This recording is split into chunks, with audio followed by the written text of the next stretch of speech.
Assalamualaikum warahmatullahi wabarakatuh. Perkenalkan, saya Fadil Ulfa dengan NIM 2103171 dari kelompok 11 akan menjelaskan materi tentang supervisi pendidikan dengan mata kuliah Administrasi dan Supervisi Pendidikan dengan dosen pengampu Ibu Profesor Dr. Nur Hizra Gistitwati MED.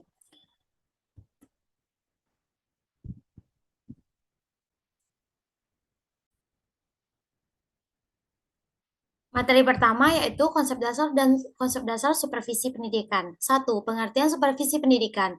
Secara etimologis, supervisi berasal dari kata super dan vision, yang masing-masing kata berarti atas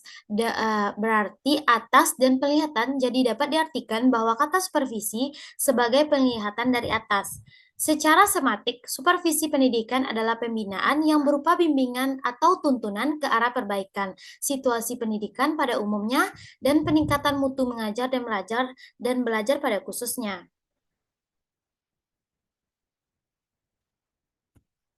2. Rasional supervisi pendidikan. Pekerjaan menuntut adanya sikap profesional, apalagi profesi guru yang sehari-hari menangani makhluk hidup berupa anak-anak dengan berbagai karakteristik yang berbeda.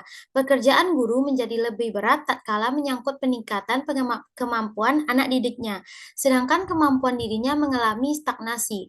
Guru yang profesional adalah mereka yang memiliki kemampuan profesional dengan kapasitasnya sebagai pendidik.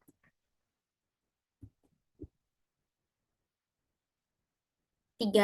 Tujuan supervisi pendidikan. Tujuan utama dari supervisi pendidikan adalah meningkatkan pertumbuhan siswa yang pada gilirannya diharapkan dapat mengembangkan masyarakat. Tujuan kedua, supervisi pendidikan secara umum adalah untuk melengkapi kepemimpinan di dalam memelihara kesinambungan dan readaptasi program pendidikan sepanjang tahun dari jenjang satu ke jenjang yang lainnya dan dari daerah. Ketiga, pengalaman belajar yang satu ke daerah pengalaman belajar yang lain. Tujuan langsung atau khusus supervisi pendidikan adalah mengembangkan kegiatan belajar mengajar secara kooperatif dan menyenangkan. Keempat, fungsi supervisi pendidikan. 1. Mengordinir semua usaha sekolah. 2. Memperlengkapi kepemimpinan sekolah. 3. Memperluas pengalaman guru-guru. 4. Menstimulir usaha-usaha yang kreatif. 5. Memberikan fasilitas dan penilaian yang terus-menerus. 6. Menganalisis situasi belajar mengajar. 7. Memberikan pengetahuan dan keterampilan belajar mengajar. Dan ke-8. Mengintegrasikan tujuan pendidikan dan membantu meningkatkan kemampuan mengajar guru-guru. Selanjutnya adalah materi terkait ruang lingkup. 1. Akademik. Supervisi akademik adalah serangkaian kegiatan untuk membantu guru mengembangkan kemampuannya dalam mengelola PBM agar mampu mencapai tujuan pembelajaran. Hakikat atau esensi dari supervisi pendidikan akademik adalah membantu guru mengembangkan kemampuan profesionalnya dengan tidak terlepas dan penilaian untuk kerja guru dalam mengelola PBM. 2. Manajerial. Ruang lingkup supervisi manajerial dalam Premendiknas tersebut adalah pengelolaan dan administrasi pendidikan berdasarkan manajemen peningkatan mutu pendidikan, serta pelaksanaan standar nasional pendidikan. Dengan kata lain, supervisi manajerial merupakan kegiatan supervisi berkenaan dengan aspek pengelolaan sekolah yang mencakup perencanaan, koordinasi pelaksanaan, penilaian, pengembangan kompetisi sumber daya, pendidik dan tenaga kependidikan dan sumber daya lainnya.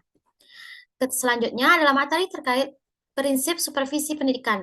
Prinsip pertama ialah prinsip ilmiah, prinsip demokratis, dan prinsip kerjasama. Di samping itu, ada juga prinsip pendidikan dapat dibedakan atas prinsip positif dan negatif. Selanjutnya adalah peranan supervisi pendidikan. Kegiatan utama pendidikan di sekolah adalah kegiatan pembelajaran, sehingga seluruh aktivitas organisasi sekolah bermuara pada pencapaian efisiensi dan efektivitas pembelajaran. Oleh karena itu, salah satu tugas kepala sekolah adalah sebagai supervisor, yaitu mensupervisi pekerjaan yang dilakukan oleh tenaga kependidikan. Maka, peranan supervisor adalah memberikan dukungan atau support, membantu atau assisting, dan mengikuti sertakan atau sharing. Selain itu, peranan seorang superior adalah menciptakan suasana sedemikian rupa sehingga guru-guru merasa aman dan bebas dalam mengembangkan potensi dan daya kreasi mereka dengan penuh tanggung jawab. Sekian materi yang dapat saya sampaikan. Jika ada kekurangan dalam materi, saya mohon maaf. Saya sudahi dengan Assalamualaikum warahmatullahi wabarakatuh.